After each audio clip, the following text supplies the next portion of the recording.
cool people. First we have Charles Levin. Charles, raise your hand. Yeah, he's Hey, right everybody. there. Friend to the school. Charles is the owner of Blue Buddha, a very successful sync music library. He's done shows, put music on shows from everything from All American, Kung Fu, Grey's Anatomy, This Is Us, just so many shows, Charm, pretty much every TV show. I'm pretty sure Charles has put music on. Next, we have Casey. Casey's an amazing composer who most recently did music for Bad Boys 4. Is that right, Casey? Yeah, for one of the TV spots, trailers Love for the it. movie. And then also another friend to the family is Jay Ward.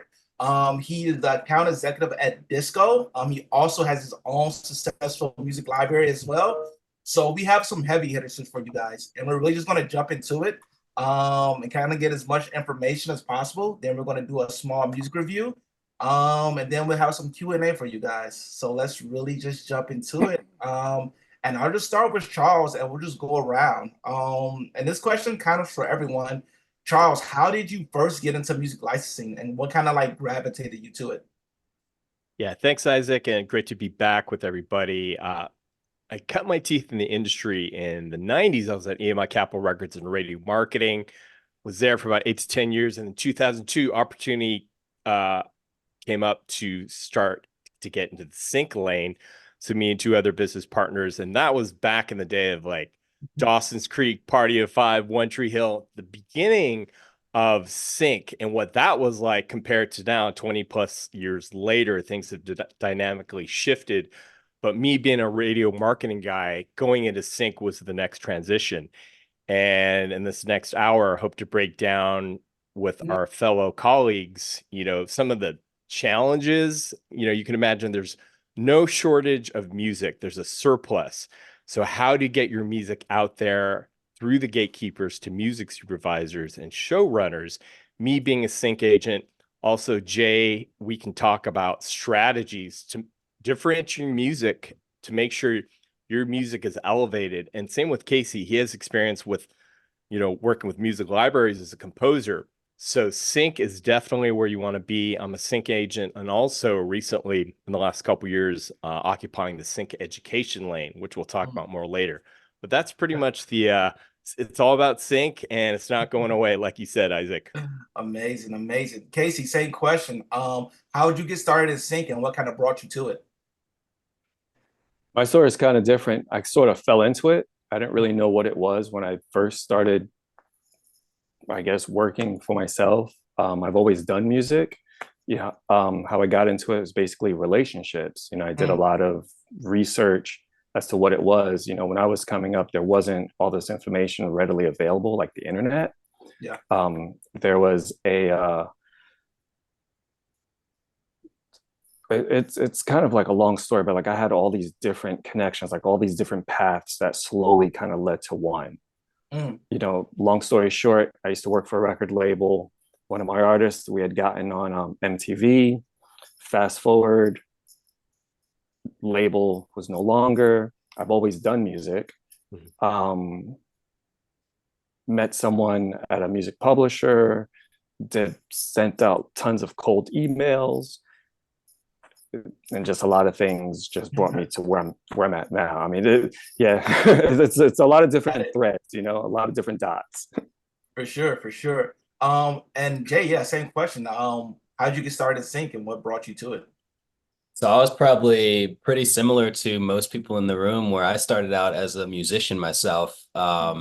Was in a band doing that whole gig and playing Mm, out. I was the front man, guitarist, doing all that stuff.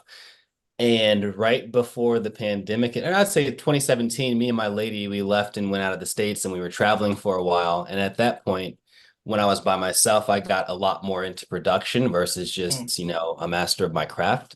And once I got more into production, I got more into sync because I was like, all right, I'm out here by myself. I'm not going to be playing these shows. How can I still like make this music and do cool stuff with it? And so similar to everyone in here, I started attending different courses and different classes. Then I took a 6 month course that was pretty much a boot camp for sync. This was about 5 years ago, which just like elevated me from here to here within 6 months, really understanding the space and how to operate in it, how to create for it as well. And so, after 6 months, started getting some of my own placements, and some of the creators that I worked with started taking note of that and would hit me up and be like, "Hey, Jay, send my music to where you send your music, man. Let me get some too." And I was like, "All right, cool." So I had all these people sending me music, and I would send them to other libraries to help hook them up. And after doing it for a couple months, I was like, "This is stupid. Like, why don't I just start my own thing and rep these people? Because Right. A, they're my friends, and B, I'll give them a better deal than most of these catalogs and sync agents are giving them." And so that's exactly what happened. And, here we are a couple of years later, and we've worked with quite a few memorable clients, like, are your HBO and your Meta and your MTV, Lionsgate, Universal, Apple, and more. So yeah. Love it. Love it. And also I want everyone to always be networking in the chat. Like everyone throw like their IG in there, Spotify, your links, anything that's going to connect you. My first commercial placement was with like someone I met at an event, like a conference. So just like these are people like in this room who like they want to do sync, they're already here. So network with them because they may have connection to a library you're trying to get with. So networking is so key in sync. So everyone be sure you're networking. I'll throw mine in there. And like I said, networking is so important to sync. But let's go to the next question, Charles. Let's start from the ground up. If I'm a new artist, I got all this music. I want to get my music in film and TV in sync, start making money from it. What would you say is the first thing I should do? First and foremost is, getting all your music assets in order. Presentation counts, and working with, and Jay will touch it more on being at Disco, but all the metadata is there, the artwork, your contact information, because metadata, treat that as a digital business card. If you send out your piece of music to a gatekeeper, whether it's a sync agent or music supervisor, and if your contact information isn't in there, or the year of the release, or your lyrics, or your cue sheet information, we're going to move on to the next. And there's, thousands of pieces of music any given day being pitched. So button up your business, have your split sheets in order. If you're working with co-writers, we'll talk about one-stop representation later. I'm a sync agent. So when I represent both sides, master and publishing, we label that as one-stop. And devil's in the details. Last time I was here with you guys, Isaac, we talked about if you're collabing with co-writers, make sure you know how to articulate, hey, do you have a third-party admin? Oh, you have Cobalt, you have Concord. That's no longer a one-stop rep. It changes the clearance of a song. A song's a copyright, and me as the agent, I have to vet your music 100%. Because otherwise, I get egg in my face, and it's not a good look. That's why I've been in the biz 20 plus years, and we vet everything. So vetting it, presenting it, use a platform like Disco, and have your, the business side and the creative side 50-50. It's equally important is my takeaway. Love it. Casey, this is a great question for you because you are a composer. What was the first thing you did to help you get your first placement? First thing I did, like I said, man, there were so many different points, so many different dots that I connected. One of the main things that had helped me get to where I was able to get a placement, I did some work with Tommy Hilfiger. They had like a contest that I had won with my music, and this was before I got into like music sync and all that. I had no idea about what sync was, but I've always had friends and tell me like, yo, man, your music would be great on TV, video games, blah, blah, blah. I'm like, okay, whatever, cool. I've just always just made beats in my room. Like I said, I reached out to, there was a resource called LA 411, which was like a hardcover, it was almost like a fucking phone book for like production companies. And I had no idea really what a production company was. I had no idea what a sync licensing agent was. I had no idea what a library was. But I just remember just emailing like all these people cold, like, hey, my name is Casey Dunmore Spilkus. I did a demo for Tommy Hilfiger. Here's some music I did. Literally hundreds of contacts. Finally, one person got back to me, and they happened to work for BMG. And they were just like, hey, we checked out some of your music, we'd like to meet with you. Now, if you just hold on to that thought, at the same time, I had sent my music to MTV in New York, this demo that I did for Tommy Hilfiger. Okay, so we got the BMG thing here, we got the MTV thing here. I'm trying to like make this all super quick, but it all kind of comes together. Yeah. So maybe like 5 months, 6 months later, someone at MTV got back to me. I get this email like, yeah, I got the CD across my desk. You know, I'd like to talk to you. I'm like, oh, wow. All right, this is cool. Back to BMG, met with them. They're like, hey, we'd like to hire you to write a track for a library that we have. Keep in mind, I had no idea what a library was. I was just like, okay, wow, someone wants to pay me to do some music. All right, cool. I did one track. They're like, this is cool. They hired me to do another track. Okay, hold that in place. The MTV guy calls me up. It's like, yo, man, I like this music. Can you send me some beats? All right, cool. Still have no idea really what's going on. Fast forward, BMG, they have a music library, Killer Tracks. Yeah. And they started placing my music. One of my tracks became a theme song for a TV show that kid from Kid and Play rhymed over. Nice. So that was, and it was the theme song for a show called Celebra Cadabra on VH1. And then at that same time, the MTV, the music supervisor there, I had no idea what a music supervisor was. Keep in mind, it was just this guy who just like reached out to me, sent him some music. He was working on some shows. He ended up placing a ton of my music in some shows. Fast forward a couple, like January, you know, I come back from like New York and I hear my music on MTV. So I was just like, holy crap. So like all these things just kind of trickled and kind of connected dots to lead me to where I'm at today. You know, relationships. If the door opens, if you can get a foot in, get the foot in. The other foot will eventually go in.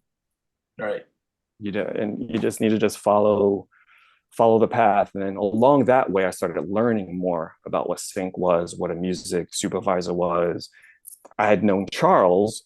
So like when I started my company, I gave him some music because he was starting his company and he got one of my very first placements on FX Networks. So it's kind of wild how that works. Yeah, he was the very first person to get my music on a show called Dirt on FX Networks. Yeah. And we've just been in the cut ever since, you know, supporting each other, you know, meanwhile navigating all this. Nice. Yeah, Jay, and I'm gonna hit you with a two-part question. Since you work on both sides of the business, what is the first thing an artist should do to get in the sync? And secondly, we have definitely like some entertainment business students on here. So answer that question and then answer if someone wanted to start a sync company, what should be the first thing they should do? True. Okay. That's the two-parter. I will say, I know that Charles already hit on, you know, presentation is key. So getting your assets into a platform like Disco where you can present your music in a way that is not an attachment in an email. You know, it's a streaming link. Right. We were just having that back and forth over an email before this. Exactly. But it's the same thing. And I was like, yes, get him, Casey. Like, tell him. But no, it's so key because like when you are pitching to these people who've never met you before, you want to come off with your best foot forward. So you want to understand how the industry operates. They don't want attachments on an email. They don't want something they have to download to their computer. They want a streaming link that they can quickly get to, listen to the music, and decide what they want to do with it and if they want to respond. Yep. So presentation is key for getting your stuff organized. But before all of that, well, that's part of it. Once you get it in, before you start pitching, my advice and what I would do, step one, is study, do your research, like treat it as if it's a true business. Don't treat it as if it's just this, oh, I'm gonna just try to dabble in this sync. Like truly study it and understand it. Understand where your music fits in. And Casey said something important in his response when he said, I grabbed that LA 411 book and just started hitting people up and I got one person who responded. That might be because he was hitting up people where his music has no place to be. You know, so make sure that you find the right shows or the right people where your music works or the right catalogs or libraries, and just do your research ahead of time so it makes sense what you're doing. And it's going to go that much further and it'll help you get into the business that much faster. The other part, if you are starting a business, grab a lawyer. Grab a lawyer, get your paperwork in order so that you can properly represent people when you have everything signed and documented, and get your business set up, get your LLC in order, get everything set up before you even start thinking about ingesting other people's music to represent, is what I would say. Okay, amazing. I see Charles about to say something on that. Oh, too. Charles, yeah, chime in on it. Yeah. Yeah, Isaac, and to Jay's point, just a dovetail of what Jay said about doing your homework, competitive research. If you see Jay and I assume you're in LA as well, but if there's 500 other sync agents that their forte is electronic hip hop and maybe country, and if you're the next one to do that, you're going to get diluted. So find your lane, be unique. Yep. And that's where marketing comes in. You're like, hey, differentiation. I'm a boutique agent, but I work with K-pop artists. Oh, whoa. And I know we'll talk about trends in a minute, Isaac, but do your competitive research, because otherwise you're just going to get buried in the mix amongst, you got to remember, sync agents, libraries, labels, publishers globally are competing and vying. So we're here in LA. We got pictures coming from the UK, you name it. And so it's huge, the market. Nice. Cool. All right, so we done went through, if you're a new artist, what you need to do. So everyone, hope you're taking notes. So now you know what you need to do, but now you're going to get your first placement. And Charles, just starts off with this one. Kind of tell me, like, what is the typical process from start to finish for when a song is being selected to be used for a TV show? 100%. So like right now we're in the fall season. So first thing, I get intel from our relationships with supervisors, what they're working on, we call it a brief, what their needs are, what their budget is. And then working with the Blue Buddha stable of artists, we'll serve them a playlist in Disco, and it's all labeled. They know what they need. They can download it. And then the supervisor hangs on to the bins of music. And then if we get a bite, the first step is we'll get what's called a quote request. Breaks down the show, the budget, the timing. Fingers crossed, we approve that quote request in a timely fashion. And then only until we get what's called the quote confirmation of use, then we can promo and let people know, hey, set your DVR for this date. The show and song are going to air. And from pitch to payment, and Jay can chime in as well, it takes a minute. Yeah, I mean, it takes a while. Yeah. And sometimes marketing indie artists, it could take us a year, because we're, like Jay said, it's got to be the right scene for the right piece of music. Jay and I, we're selling emotion. We're selling, same with Casey. The music has to fit to picture. And there's the gatekeepers, supervisors, there's a showrunner, the executives at the studios weigh in. And then there's the budget. Does it meet the budget? Sometimes an indie artist might work for the scene, but they say, hey, let's clear that U2 track or Chapel Roan, because she's blowing up. And if we get a Chapel Roan track, everyone's going to watch this episode and be talking about it on IG the next day. So that's kind of the big picture of, from pitch to payment. Perfect. And Casey, I'd love to get your viewpoint. Kind of tell us the start from how you got the Bad Boys placement till the payment, if you got paid yet, as far as like, what's been that process for you? How did it start? How did you get it? And I guess kind of where's it at now? A lot of things, what a lot of people have to remember, it's all very subjective. All this music for sync, for film and TV, it's 100% subjective. Yeah. The Bad Boy placement that came about.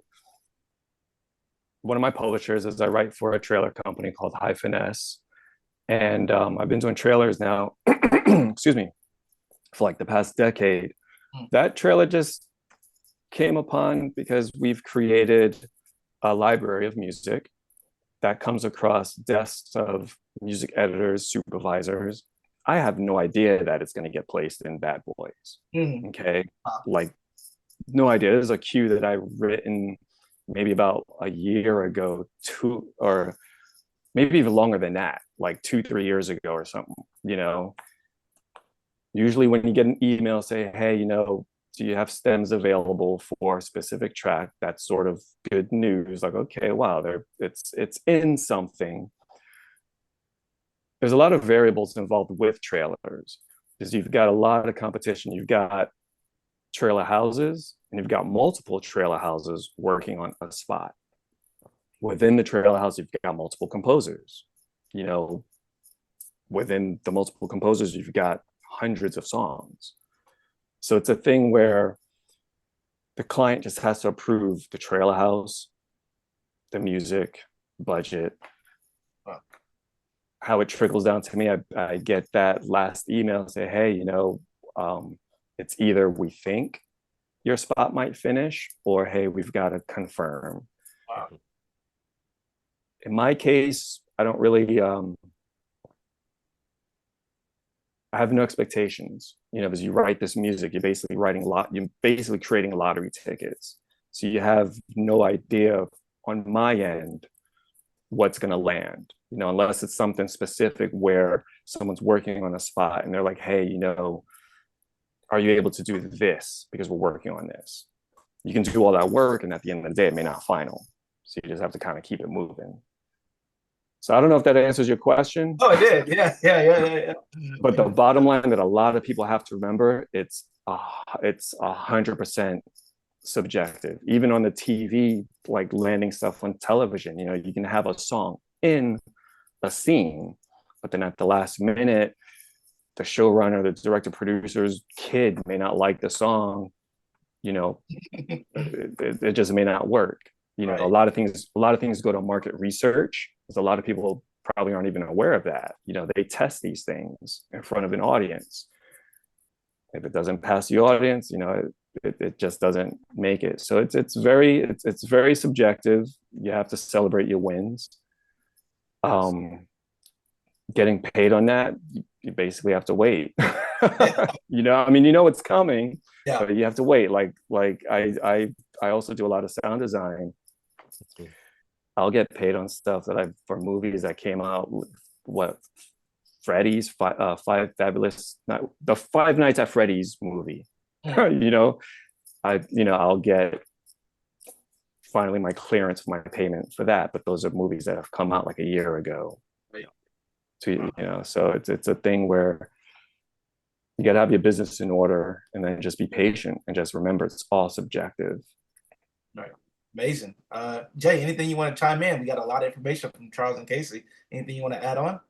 They pretty much nailed it from the process and everything. And yeah, with I would say, you know, if you can understand and hear what they're saying, just properly budgeting for sync. If you're thinking that you're going to jump into sync and just be wildly successful and this is going to pay all my bills and all that, you have another thing coming, because you have to budget for that. You can make all the placements you want up front, but it may take a while to get that money. I've had placements where it was in like Korea, you know, in different territories, and it takes a little bit longer to get paid too. So based on that, so yeah, that's kind of, that's all I would say. They nailed the process for what it looks like. You know, you get a brief, you turn it in, you cross your fingers and hope for the best.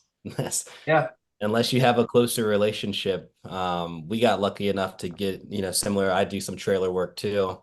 And we were lucky enough to get a call from the actual studio, from a contact that I had, who was like, hey, we have a movie coming out and we needed the trailer last week.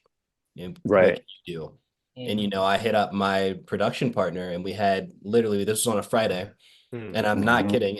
We turned around and worked that weekend and had it in her inbox Monday morning, and they had one edit to it, and that was it. And then they ended up using it for that trailer. So it's like, you never know. Just so cultivating relationships is a lot too.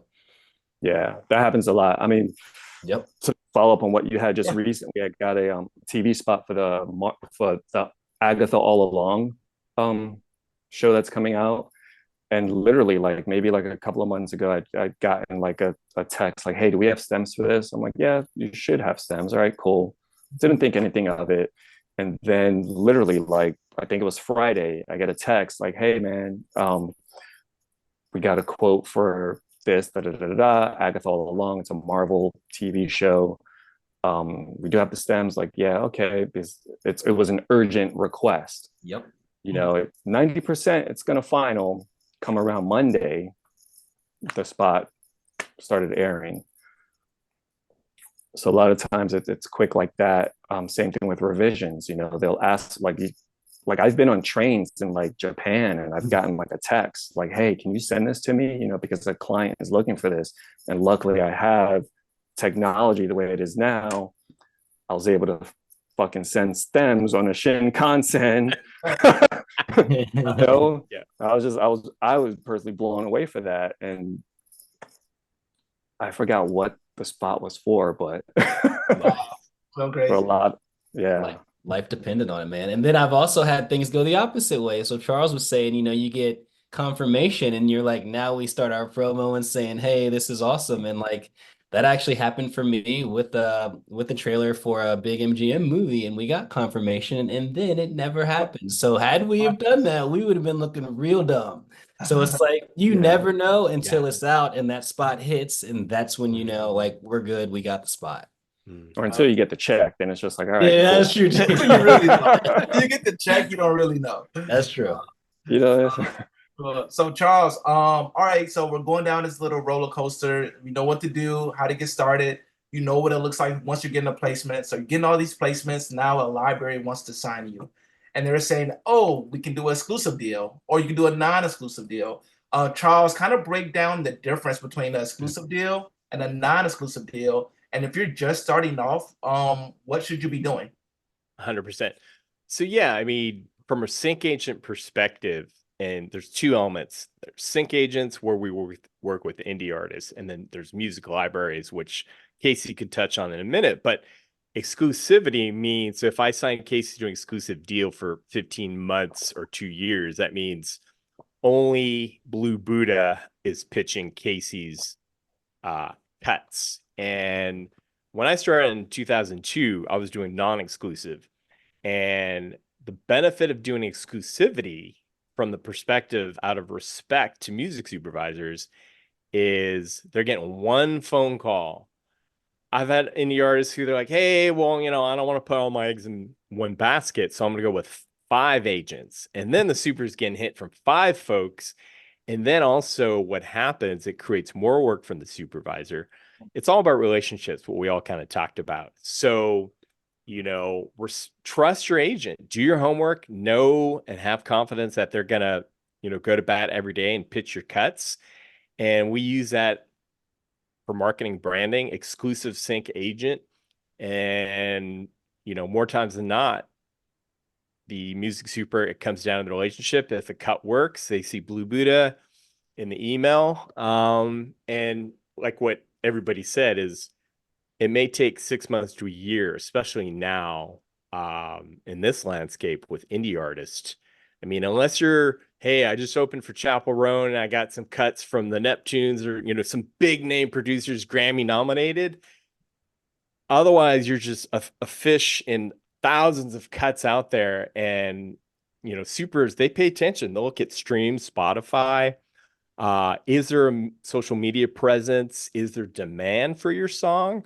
Maybe they're trying to replace a Coldplay track and Blue Buddha has a song that could work.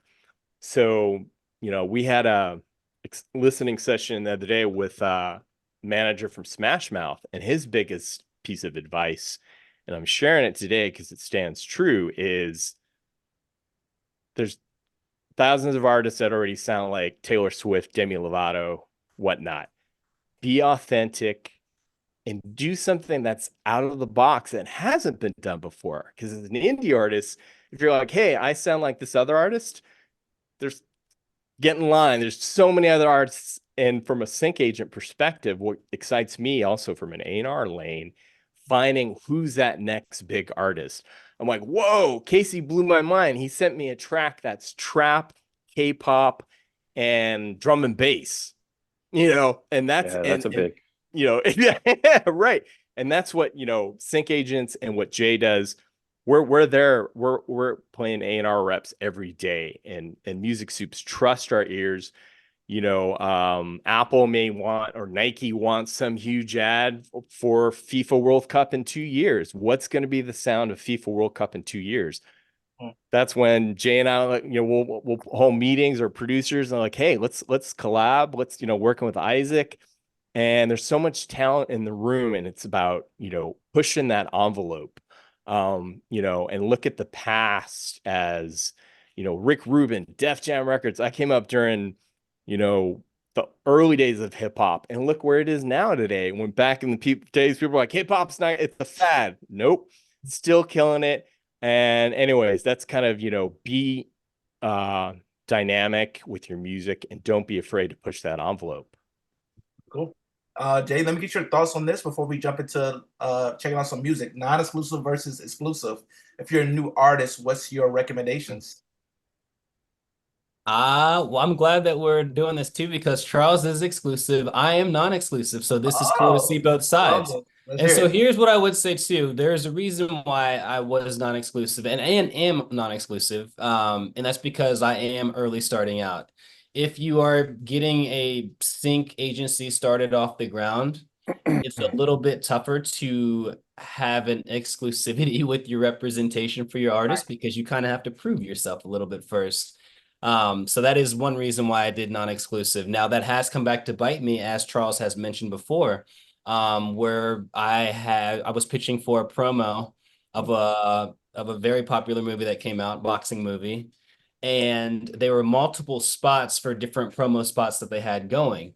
Now we did still get one of the spots, but one of the other spots, they used a track that I had pitched to them, but was also pitched from somebody else. Wow. And so that they were like, you know what? We're spreading the love. We got you in this spot. We'll give that one to that other agency because they also had the track. And I'm like, I can't, in this, it's all about relationships and fostering that. So I'm not going to be mad about it. And I'm not precious like that. So there are times when being non-exclusive does come back to bite you, similar to what Charles has said.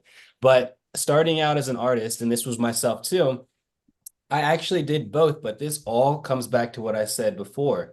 Do your research. Where does your music fit? Look at the catalogs that you're sending your music to. If they already have a massive amount of the music that's similar in style to what you have, how are you going to stand out?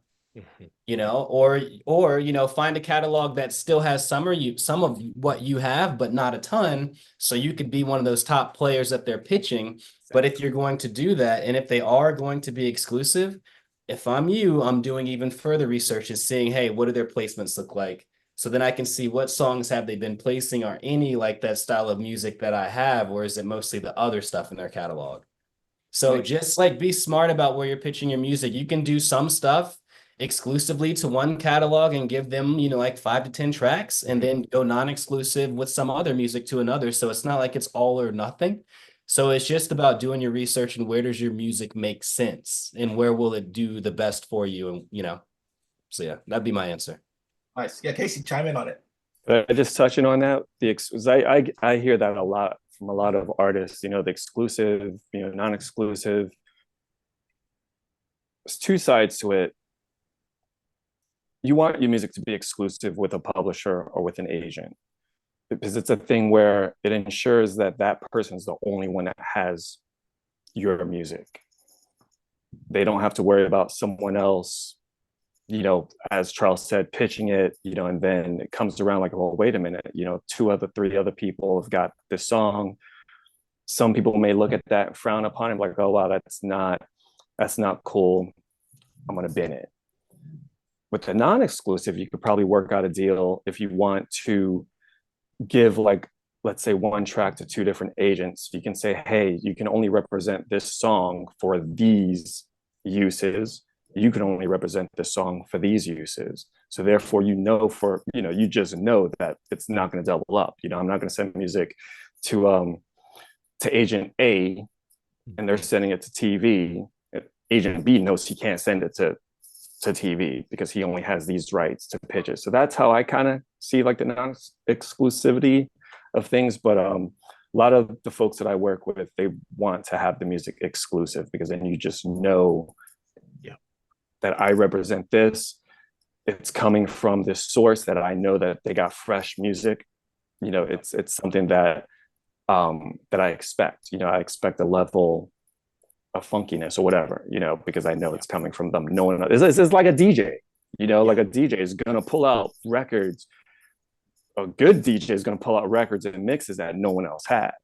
Exactly. And then his boys feed him the music because they know, like, yo, I've got some good music. So that's my take on it. And I'm just gonna add on one piece of thing that I was even confused about when I first got it started when it comes to exclusive and non-exclusive. We're only talking song by song. I know a lot of us come from like the music industry where if you hear exclusive, you think a publishing deal. With sync, you're only looking at things per track. It's rare that someone does their career exclusive to one music library. It's not gonna happen. No. So when we're talking about exclusive and non-exclusive, it's only per track. So like Jay said, if you have an album of 10 songs, you can do 5 of those songs with exclusive library and 5 of those songs with a non-exclusive library. So don't think of it like an exclusive publishing deal where you're locked into it. You'll look at it from a song by song standpoint. To add on to that too, and to add on to what Casey's saying, if you are going to go the exclusive route, you know, he said he like sometimes says when dictates like, hey, I only want you to pitch to TV. I would say like sometimes, like if you, especially if you're getting out, you may not have that authority to dictate to that sync person who like you can say, hey, I have something against alcohol brand or something like that. But I would maybe recommend, again, doing your own personal research and seeing who they pitch to and who they've had placements with if you're going to go non-exclusive. So that way I'm like, hey, I'm sending that song to that sync agency because I know they work with these supervisors on these shows. Yeah. But then this agency over here is working with all these supervisors in these shows that aren't even crossing or touching. So I'll send it here as well. You know, so you can do things like that as well to kind of help things. Nice. Cool. Well, we'll jump into hearing some music. This panel's been amazing. It's going by so fast. I want to make sure we get to everything. So Desmond, definitely pull up our first track. We're only going to play a minute of it, maybe 45 seconds. It's called Feeling by Golden West. And if you all are here, we will have you guys unmute your mic and kind of get some feedback once the track is played. So we'll play the first track, Feeling Good.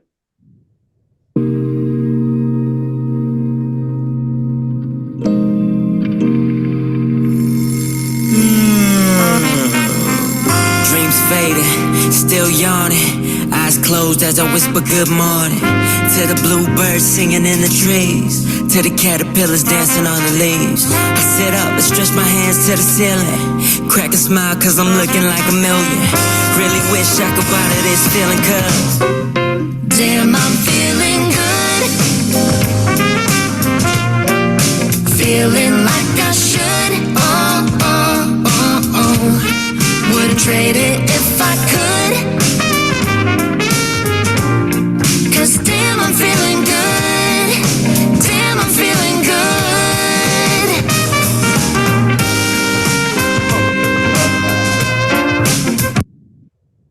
Cool. And are you here, Golden West? That's us over here. Oh, perfect. Yeah, cool track. Charles, start us off. Your thoughts. Yeah, hey, nice meeting you guys. Nice to meet you too. Yeah, love the cut. I'm checking out my notes. Great intro. The textures, the trumpet, the storytelling. And curious about, I would love to hear more verses with the rapper because I was like, he's just getting started. Man, let's hear a second. He was an alumni with me in the same class. So that's why I had to put that in there. And we're still connected with him. He's living in Vegas and we're in Nashville, but still a good friend of ours. And this was a track that we did with a band from Japan that we work with. And they're a jazz funk instrumental group and they're awesome. So we kind of linked all of our different genres together and produced this in here in Nashville. So it was fun. Jazzmatazz, Guru, Diggable Planets, authenticity. You know, you guys took me to a place where I'm like, Spike Lee, do the right thing. I'm in New York. It's authentic. Yep. You're taking me to a time and place. The hook and the chorus, you know, it's and that intro with the trumpets and the textures. But great cut. Very commercial friendly. Could be for TV, film, or even some ads. You know, a Nike ad type thing. It's summer. So yeah, I love the cut, man. So well done, guys. Thank you. Yeah, Casey, your thoughts. I've actually spent some time with like all the tracks, which is great. Thank you. I have like some notes, no cursing. That's Yeah. if you guys are writing music for television, no cursing, not even words like ass or anything close to that. So I we've heard that. done some sync with Audio Network the last like year or two. And that's something that like this wasn't made for that. It was made for this group for them to put out in Japan. So if we were to use it for sync, we would change that to not have that cursing in there. Yeah, flat out. Like if anyone wants to do music for just no profanities and just coming at, because I actually have I have some notes that I put together coming from like a production standpoint. I would like me personally, I would kind of like brand this song as like a contemporary instrumental song because the trumpet is very strong through it. Like Charles was saying, like Jasmine Taz, Buckshot LaFonk. Yeah. If you brand it like that, you kind of start to steer this way where everyone else is going this way. Like, oh, I have this hip hop song. Meanwhile, if you go contemporary instrumental, maybe mix it a little bit different. That was my thing for that. I mean, how are you guys categorizing it right now? I mean, that's kind of where we're at with it too. So yeah, that makes total sense because it's so many different genres that we were bringing together, and they're not hip hop. They're very much an instrumental group. So we were trying to bring a little bit of that contemporary side into it for them with Sage doing his rap verses and us doing the chorus and just the mixing style as well, like you said. So appreciate that. It's strong though. Like you guys got the hook. But yeah, no cursing. It was like, I listened to it all the way through and that popped up and I was just like, oh man, like that could get companies in trouble, or a music supervisor, if they're not sure or put explicit version, but then always make sure there's a clean version. Right. Yeah. And Isaac, if I could chime in on the clean aspect, 30 seconds to Casey's point. So what we do is have an alternative clean mix, but what you do, and I use this example, CeeLo Green, Forget You. So you're going to want to replace the word and you can't beep or reverse it. Won't cut the mustard for broadcast. So if and when you're recording the cut, hey, let's do a clean mix and we're going to replace this expletive with another word and boom, we got a clean mix to pitch. Awesome. Cool. Hey, your thoughts? Yeah, I was going to say the same thing too. Definitely put words in. Don't just blank space it out. And honestly, like with the cursing, I would say like if that's part of your artistry, throw it in there. But again, just have a clean mix. The reason I'm saying that, and like if it's part of your artistry and you're cursing, especially with hip hop and rap, freaking do the track and keep it all in there. And the reason I'm saying that is because there are cases where they want cursing. There are shows. I just had a brief where they're like, hey, we have this strip club scene and we want the raunchiest shit that you have and we want all the curse words. And I'm like, oh my God, like I got some raunchy stuff. But then like they sent me reference tracks. And I'm like, I don't even have stuff that raunchy because I know sync. Like that typically doesn't work. But that's what I'm saying. There are cases where that does work and they do want that. So if that's part of the song and part of the artistry, keep it, but just make a clean version. In regards to the song itself, I did get a chance to listen to it full through as well. And I loved it, even without, you could take all the vocals off and it's still a great track for sync just because I love that opening trumpet and it just paints a picture of, you can see the scene and it's just a good transition track. And that's what sync is all about, is like using this music to help transition or carry a scene to the next thing or throughout or carry the scene. And I thought the track was great. My only critique that I wrote down was you had a big space between the first verse of what was his name? Sage. A big gap between the first verse and the second, and it was just kind of like instrumental, and it was cool, but it was just felt kind of loopy. It was just like a loop that was continuous and not really much dynamic change. So I'm just like, you kind of lost me as a listener. But then he came back and I'm like, oh shit, he's back. He's dropping another verse. I would put that second verse closer to, after that chorus. The chorus is great. So you chose Feeling Good, which is perfect for sync, find those things to write to similar to that. But I would put that second verse closer so it's not so much of a gap. Because then after the second verse, you do all sorts of dynamic breakdowns with the instrumentation and stuff, and it's great. But it was just that lag time between. That was it. Love it. Right on. Yeah. Thank you. Thank you. Appreciate that. Yep. Thank you, Brittany. Great track. Golden. Love it. Love it. Desmond, let's go to the next track.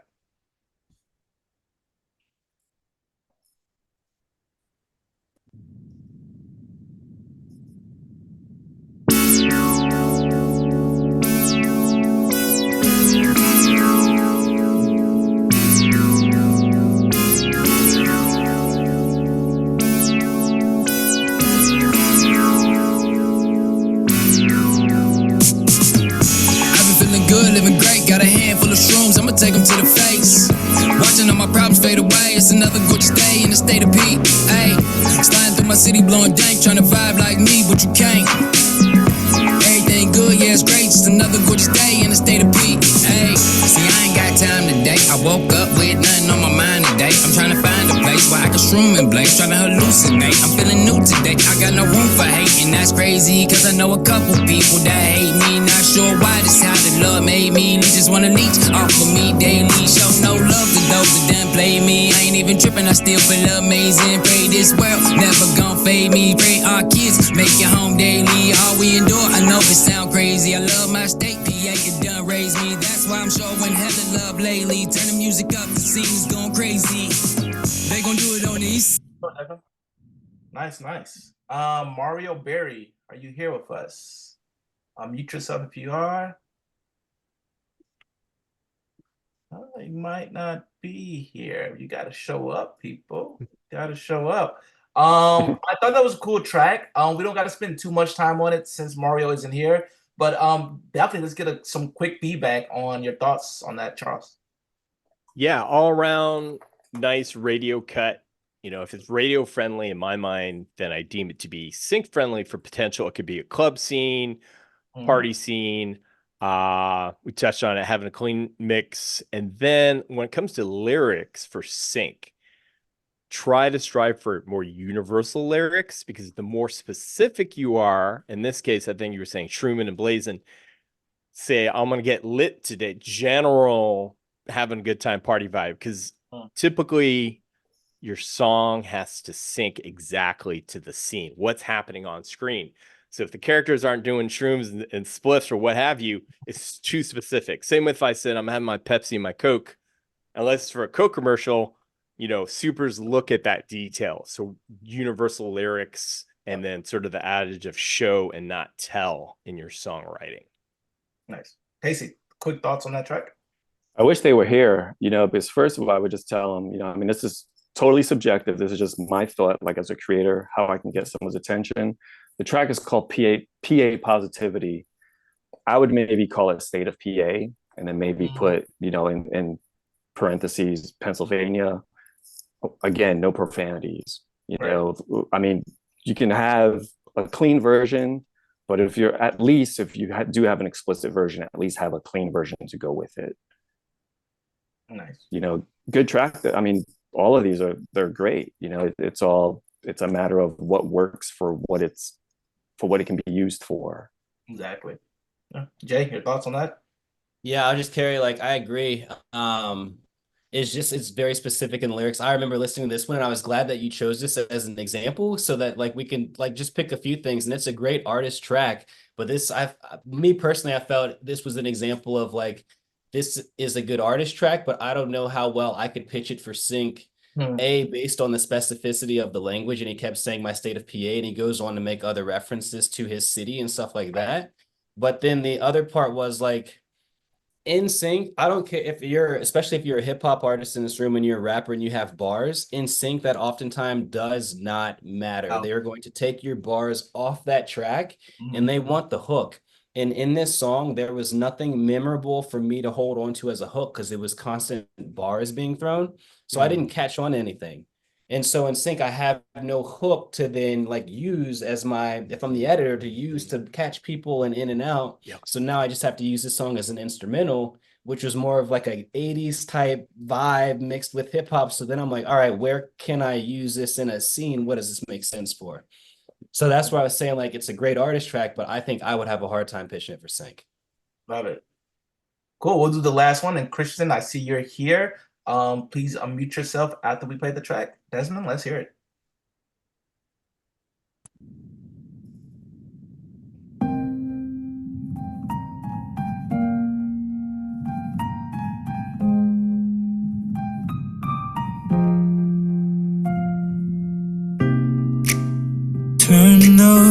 lights off, I feel low.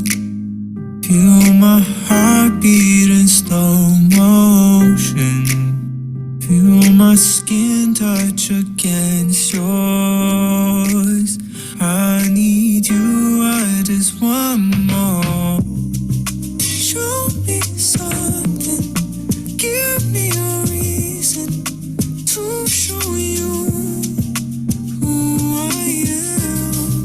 Show me something, give me a reason to show you who I am. I thought you were the one. Thanks, Desmond. Nice, Charles. Let's start. And Kristen, are you here? Unmute yourself if you are. I know I just saw your name.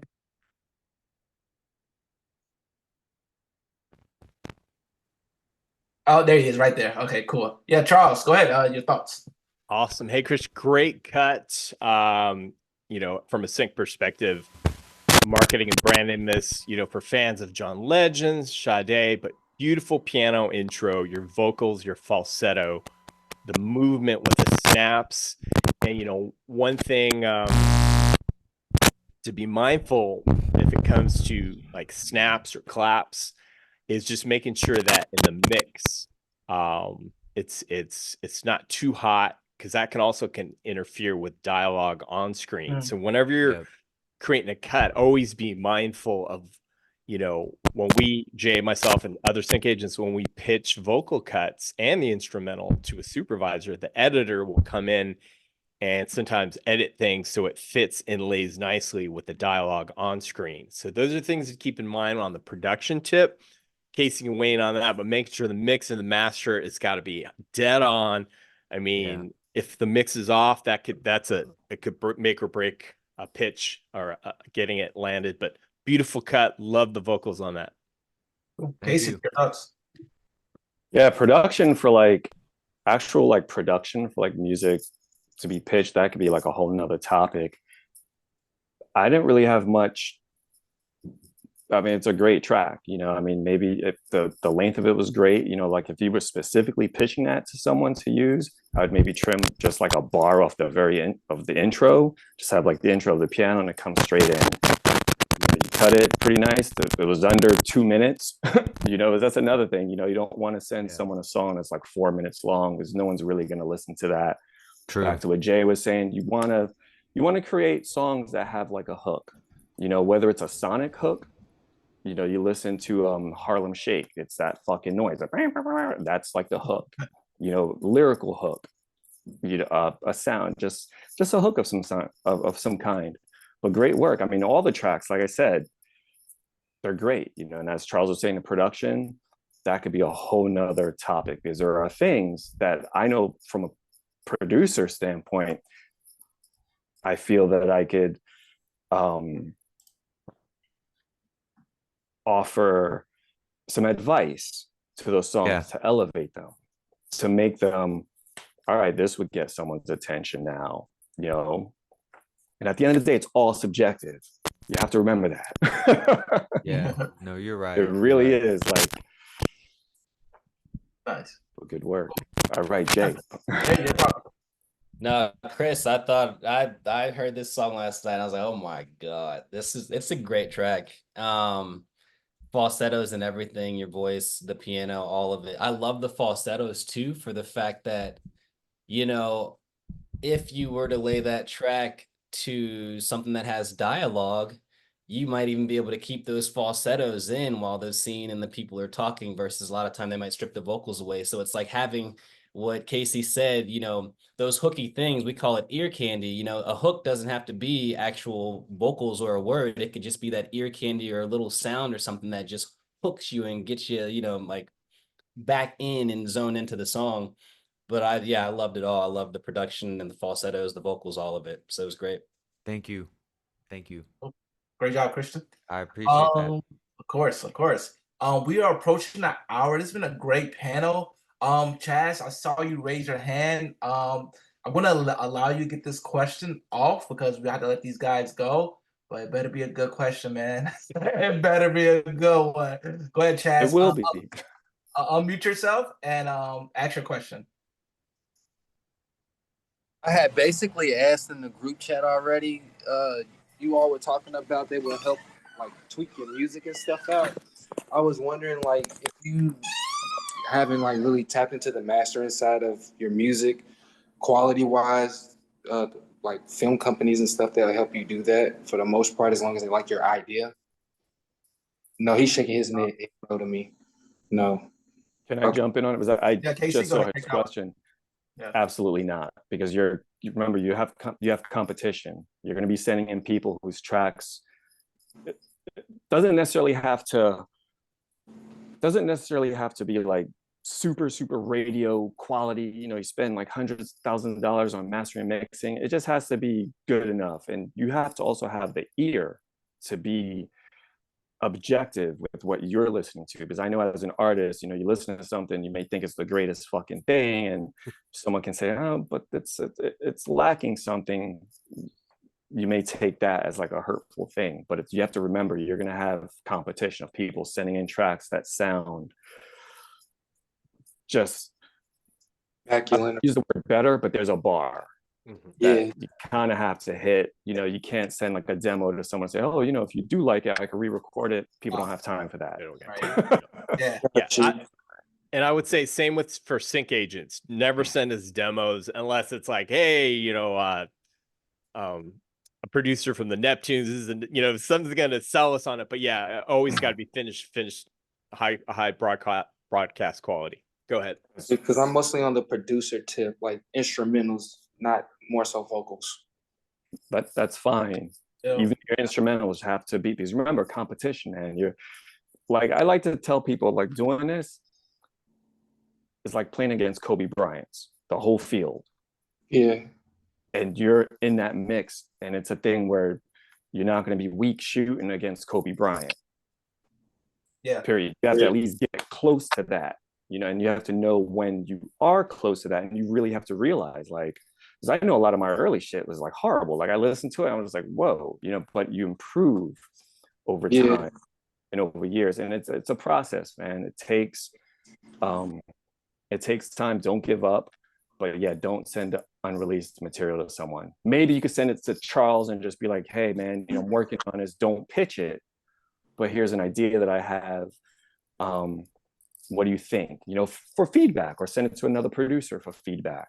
Yeah. But I wouldn't send, if you want to get it placed, I would not send like a demo or anything of demo quality. Yeah. No. One thing to add to that real quick too, Chaz, because you said I'm mostly instrumental. I would say if you have access to artists that could potentially get on your track, I would recommend going that route, just because oftentimes that deems a higher fee. Oftentimes, whereas instrumentals can be looked at as production music libraries, which have a little bit lower of a value to the usage sometimes. So that's just something to think about. If you have access to artists, I'd always recommend getting them, if you can, you know, adding them to your tracks if it makes sense and elevates the track, because even if they do use the instrumental version of that artist track, it still might deem a higher sync fee because it's an artist track. Great. Yeah. Cool. Don't get discouraged on instrumentals, because that was my whole career. Like that's for sure. That'll pay you to get to the next point. But like Jay was saying, it does, background music is a dime a dozen. Right. Cool. Well, this has been a great panel. I hope you all have gotten some great information. I like to always leave things on one piece of advice. So Charles, Casey, Jay, first let people know the best way they can stay in contact with you, whether that be LinkedIn, Instagram, whatever you feel like sharing, and then leave them with one piece of advice that will help them elevate themselves in sync. Charles, go ahead. Sure. So yeah, I'll drop my link in there again on my website and some of the sync education components we have. But one piece of advice, you know, be authentic, do what is passionate and comes from the heart, and don't get discouraged. You know, don't follow trends, do what comes from your heart as an artist, and align yourself with, you know, sync agents who share your vision. You know, every sync agency is different. We're going to help brand and market your cuts to get to the next level. And if that music's there, the storytelling's there, then it's up to us to connect the dots and find a placement for it. But just keep on writing those amazing cuts, and don't be afraid to experiment and think outside of the box. Nice. Casey, yeah, best way they Yeah. can stay in contact with you, and one piece of advice. Just want to say thank you, Isaac. Thank you, Jay, Of course. you know, for having, and Charles, you know, for including me on this. Just remember, everyone, it's a journey. I know I keep using the word subjective a lot. It really is subjective. You know, don't think, you know, you send your song to someone, it doesn't land, that your music is bad. No. Like, I had a request for something for a song I did 10 years ago. I need stems for a song done 10 years ago. Finally, so I was thinking like, wow, all right, that's cool. Biggest piece of advice, stay positive. Network, you know, network laterally, but don't network in a sense of everything will lead to business, because everyone is friends. Like me and Charles, we're friends more than anything. And whether we gain something when we're working together, cool. But just remember, everyone you meet who works in entertainment or not even in entertainment, they're your friends. You just want to get to know people. Try to learn as much about the music business and music publishing as you can. You know, attend things like this. You know, the cat who had the song PA Positivity, it's like, yo, you send your music to a panel like this and you don't show up. That's, I mean, a lot of this is just showing up. You know, just go try to attend conferences, try to attend every virtual thing. You don't have to be buddy with everyone, but it takes years. You know, it's like a relationship with someone. And just stay up, man. Just everyone. That's all we can do. Yeah. All right, Jay, end us off. Best way people can stay in contact with you, and one piece of advice to help them elevate in the sync world. I just threw my email in there, my Oh, wait. j@disco.ac email. Oh, nice. So they can check out Disco as well, since I know we've been dropping that in here, because that is a great platform for presenting your music. And was built by music supervisors. So when we're talking sync space, that's them and that's what they're using. Biggest piece of advice, like Casey said, it's a marathon. It is not a sprint. And like we've mentioned earlier, you're not jumping into sync to get rich quick. So just understand that it is a relationship building industry, and just be patient and like be happy with every little victory, and make sure to celebrate those little victories, whether it be getting your music into a catalog or even just getting a request, you know, even if it doesn't go through. But just like, it's a journey. So, and we are hard enough on ourselves already with our music, and we're talking about like our production and making sure it's level and ready. Like, we are our biggest critics already. So just celebrate the positive wins and try to stay positive, because it's supposed to be fun. Yeah. So, yeah. Love it. Well, I appreciate you all. You all gave great advice. Even I picked up some gems. And yeah, just definitely sync is definitely a journey. Keep going, keep building your catalog, and keep pitching. And I hope you all have a great week. Oh, one last thing I would like to add. Yes, Jay. Yes. If you guys have a website, Okay. a personal website, that's always the best. Hmm. Because a lot of people just give out their Instagram or their Spotify. That doesn't really tell someone about you. Whereas a website, someone goes to like your website and they can learn about you at your website. And I know I don't want to say I know for sure, but that definitely had helped me when I was first starting out. I would just send people to my website, everything, where I was from, who I am, music. But yeah, please, as an artist, get a website. You could even create a website through Disco. Yeah. You can forward your URL to your Disco, shit pops up, you got your bio, you got your music. I mean, I that's how I have my website. Mhm. Love it. Thank you. Everyone Thank you, have a Isaac. creative Thank you, week. everyone. Right. Right on. Peace. Catch you guys. All right. Thanks so much. Thanks, guys. Talk to you soon, man. All right. Talk soon. All right. Peace.